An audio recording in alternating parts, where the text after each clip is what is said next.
vícios é o açúcar. E ele está ligado a tantos desafios da saúde mental, doenças, ganho de peso, todas essas coisas que causam dano ao nosso corpo, nossos relacionamentos, nossas vidas. Com certeza. A solução ideal seria cortar o açúcar. Mas para mim isso é impossível e muito doloroso. Não quero brócolis no meu aniversário. Prefiro um bolo com 3 camadas de chocolate. Então, meu trabalho tem sido sobre como ajudar as pessoas a comer o açúcar que elas tanto amam de maneira menos prejudicial à saúde. Fosse obtém dopamina, a molécula do prazer no cérebro. Falaremos sobre isso depois, o pico de glicose, a montanha-russa do vício, a inflamação, etc. E acho que é por isso que esse trabalho tem tanta ressonância. Nada é proibido. Você ainda pode comer carboidratos e açúcar, mas de forma específica para também ajudar sua saúde. Sim, porque ao refletir sobre isso, percebo que sou uma pessoa muito disciplinada, e pensar em cortar o açúcar completamente, mesmo sabendo os efeitos prejudiciais, me faz questionar. Qual o sentido da vida se vou cortar tudo? Eu quero aproveitar alguma coisa. Qual o seu doce preferido? Antes de começar, você abriu meu livro na receita de chocolate salgado crocante com nozes. Incrível. É como juntar o útil ao agradável. Gosta de chocolate? Claro. Bom, posso comer todo tipo de sorvete, biscoitos, doces e açúcar processado que você imaginar. Eu adoro, o que não é bom. Mas quando como açúcar não processado, meio que paro com as guloseimas, eu gosto também. Gosto de chocolate amargo com um pouco de mel ou sal marinho. Estou aprendendo a gostar de maneiras diferentes. Sim. Mas o que eu ouvi você falar é o que é o interessante do seu método. Porque eu estava meio preocupado quando comecei a pesquisar sobre você. Primeiro, porque existem tantos métodos, estratégias, dietas, técnicas sobre alimentação, nutrição, saúde e bem-estar, que acredito que causam mais mal do que bem às pessoas por serem tão restritivos. Mas uma das primeiras páginas do seu livro fala como isso não é sobre uma dieta restritiva. Primeiro, não é uma dieta. Sim. São estratégias de senso comum que seus avós já implementaram, mas agora são validadas pela ciência moderna, evidenciando o porquê de serem poderosas. As dicas que compartilho não equivalem a dietas como a paleo ou cetogênica. Para mim são fundamentais tanto quanto beber água, escovar os dentes, usar protetor solar. Estamos falando sobre dormir 8 horas. Sim, é exatamente isso. Estamos falando de fisiologia básica, coisas de saúde que deveriam ser ensinadas nas escolas. Não é dieta ou modismo. É entender como o corpo funciona e quando comer carboidratos e causar menos impacto. É sobre saúde, sem restrições. Pode comer o que quiser, por exemplo. Mas você provavelmente não vai querer consumir açúcar em excesso todo dia. Claro, o açúcar nos prejudica, certo? Provoca picos de glicose, inflamação, envelhecimento e liberação de insulina. Porém, restrição não é a solução para o ambiente alimentar atual. Eu não acredito nisso.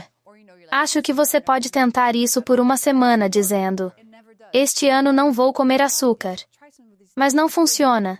Nunca funciona. Então recomendo que experimente algumas dessas técnicas.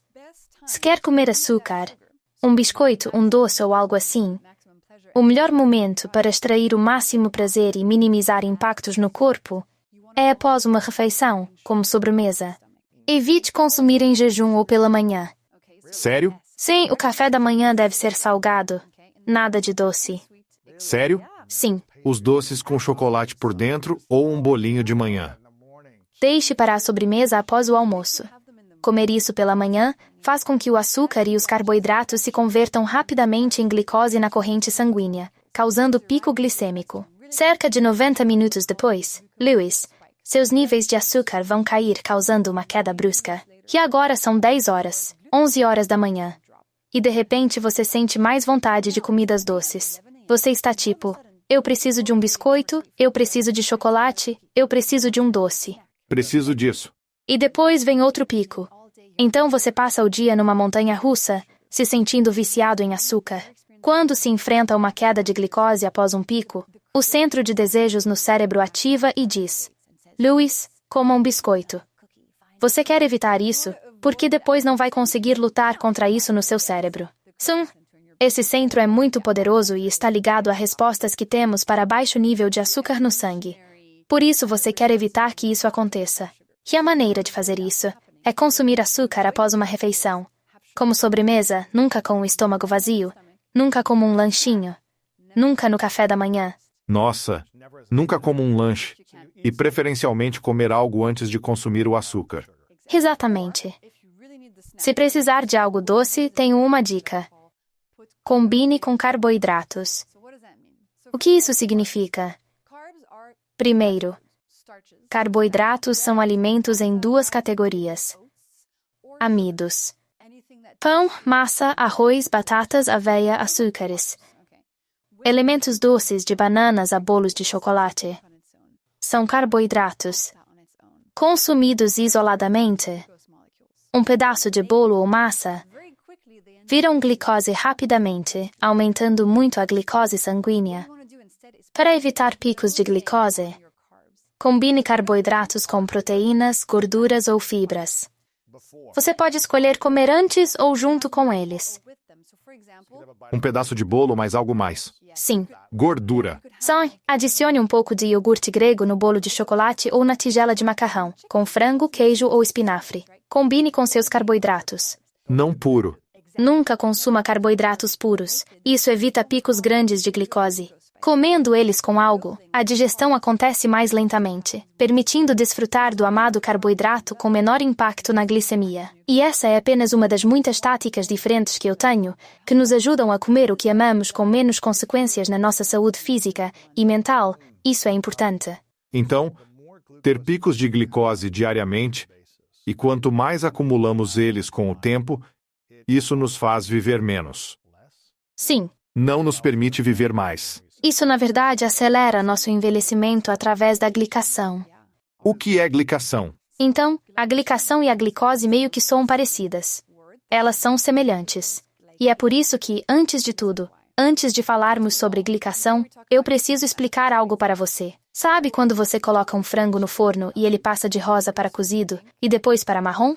O que realmente aconteceu é que no forno ocorreu a glicação. A glicação é o processo de cozimento do frango. Agora, você sabia que, como um ser humano, do momento em que você nasce, você faz isso lentamente? Você cozinha lentamente? Cozinhar?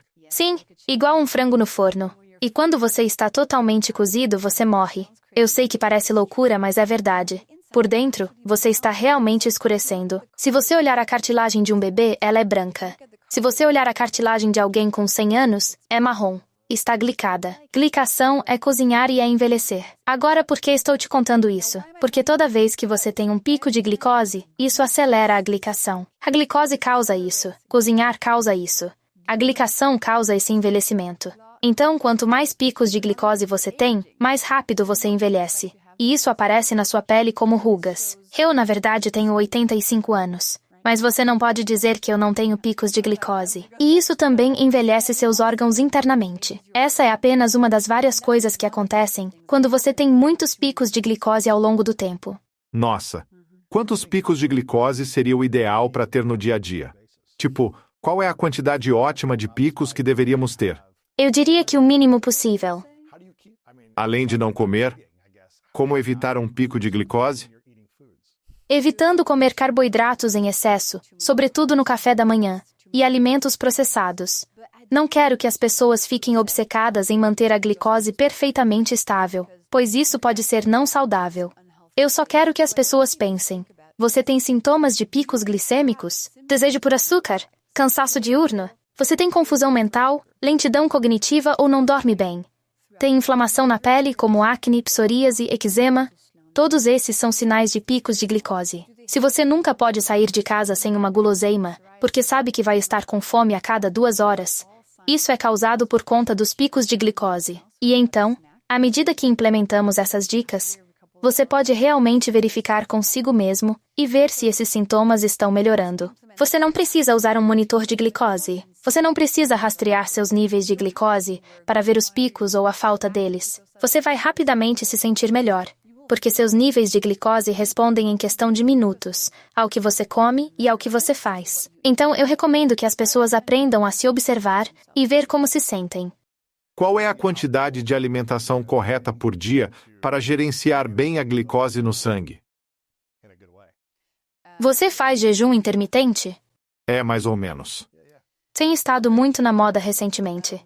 Mas você não precisa de fato jejuar por muitas horas ao dia para ter níveis de glicose saudáveis. Não. É mais sobre o que você come. Então não devemos pular o café da manhã ou jantar? Não. Não precisa ter um limite de 500 calorias por dia? Não. Agora, ainda vamos ser saudáveis e perder peso neste processo? Ou vamos ganhar peso, comendo de tudo um pouco, mas na ordem certa? Bem, existe o negócio da ordem. Mas as dicas que compartilho permitem que você pare de focar nas calorias e na restrição, e entenda quais moléculas estão na sua comida. Ao se concentrar nessas dicas para regular a glicose, você fica com menos fome, e tem menos desejo por comida processada naturalmente. Seus hormônios ficam saudáveis. Exatamente. Seus hormônios da fome ficam equilibrados, ao invés de sentir fome a cada 2 horas. Ao se concentrar nessas técnicas, muitas coisas se encaixam naturalmente no seu corpo. E sobre o jejum, quero lembrar que o intermitente não é necessário para ter um corpo saudável. Não é necessário jejuar para ser saudável. Comer bem, para manter a glicose estável, é mais importante que restringir as horas de alimentação. Especialmente para mulheres, vale lembrar que o jejum é um estressor corporal. Então, se você já tem uma vida estressante, crianças para cuidar, insônia, consome café, pratica intensos exercícios cardiovasculares, toma banhos frios. Adicionar jejum a isso é algo muito estresse para o seu corpo lidar. E é por isso que você vê algumas mulheres sobrecarregando todas essas coisas. Seus hormônios estão deteriorando, elas se sentem exaustas o tempo todo. O corpo delas está simplesmente dizendo não. É muito estresse. Eu amo jejum. Quando estou de férias, por exemplo, e parece um estresse fácil de suportar. Mas quando estou trabalhando e fazendo muitas coisas, prefiro tomar café da manhã. Ter um café da manhã saboroso, como expliquei, para manter meu nível de glicose estável e simplesmente comer 3 vezes no dia. Algo que você mencionou aqui e eu adoro é a liberdade. E acho que muitas pessoas hoje não se sentem livres em relação à comida, dietas, restrições e essa necessidade de otimizar suas vidas constantemente. Parece que elas sempre têm que fazer algo a mais ou restringir algo que amam para serem saudáveis, para otimizar a vida. E quanto mais eu ouço você falar sobre entender, é quase como uma alimentação intuitiva, em vez de restringir, contar calorias, jejuar e todas essas outras coisas que estão na moda agora. Porque o meu medo é que especificamente muitas mulheres, mas agora os homens também, sentem cada vez mais que precisam parecer perfeitos o tempo todo por causa das redes sociais. Eles sentem que precisam comer de uma determinada maneira e estar seguindo as últimas tendências para que seus corpos se transformem de uma forma que os faça sentir que são suficientes. É muito difícil. Então, como aplicamos essas técnicas sem pensar nelas como algo que as pessoas estão fazendo, e sim entendendo que viver uma vida saudável e holística é algo mais intuitivo? Bem, em primeiro lugar, se isso não te atrai e é algo que você não faz direito, tudo bem. Faça o que for melhor para você. Mas eu percebi muitos benefícios em pessoas que deixam os modismos, restrições e as coisas intensas. Porque essa relação com o próprio corpo se torna uma relação forçada. É como se você estivesse lutando contra o seu próprio corpo todos os dias. Sabe? Você se segura. Tenta evitar essa fome e esses desejos. Apenas tentando ter muita força de vontade. E isso é difícil. É sempre muito difícil. E muitos desses modismos não são baseados na ciência. São estratégias de marketing. E a indústria alimentícia usa isso para vender alimentos processados. As pessoas podem ver no meu trabalho que sou bioquímica. Estou voltando aos princípios da fisiologia para entender como seu corpo realmente funciona e como a comida impacta seus hormônios, células e energia. Não promovo uma nova dieta extrema, apenas destaco coisas simples usadas há séculos. Nada revolucionário se parar para pensar. Vou dar um exemplo. Bom, as 4 dicas no meu segundo livro são: café da manhã salgado em vez de doce, vinagre antes de comer, carboidratos e um início de refeição com vegetais. Você começa suas refeições com vegetais e se movimenta depois de comer. Qual é a ciência por trás disso? Comendo algo salgado no café da manhã ao invés de doce. Bom, isso já é feito desde sempre. Doces no café são uma invenção da indústria alimentícia, ok? Nunca tivemos sobremesa nessa refeição. Não faz sentido. Antigamente comíamos carne e batatas, preferindo algo salgado no café da manhã, repleto de proteínas. Você evita picos de glicose, comparado à granola com suco de laranja. Assim, seus níveis de glicose permanecem estáveis ao invés de uma montanha-russa de vícios e desejos. Isso impede a oscilação constante da vontade de comer doces e te permite viver melhor o seu dia.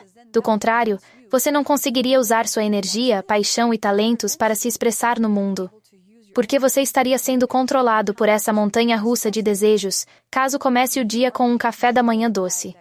Então, essa é a primeira técnica. Algo salgado no café da manhã, centrado em proteínas. Nada doce, exceto frutas inteiras, se você quiser algo que tenha um gostinho a mais. Após comer a proteína. Exatamente. Por exemplo, esta manhã eu tinha alguns bolinhos de salmão que sobraram e um pouco de vagens. Parece bom. Sim, vagens com arroz e um pouco de queijo parmesão. Para mim, tratar meu café da manhã como qualquer outra refeição mudou completamente minha vida. Eu costumava ver as pessoas me dizendo que comiam algo doce no café da manhã a vida inteira. E agora elas comem algo salgado no café da manhã.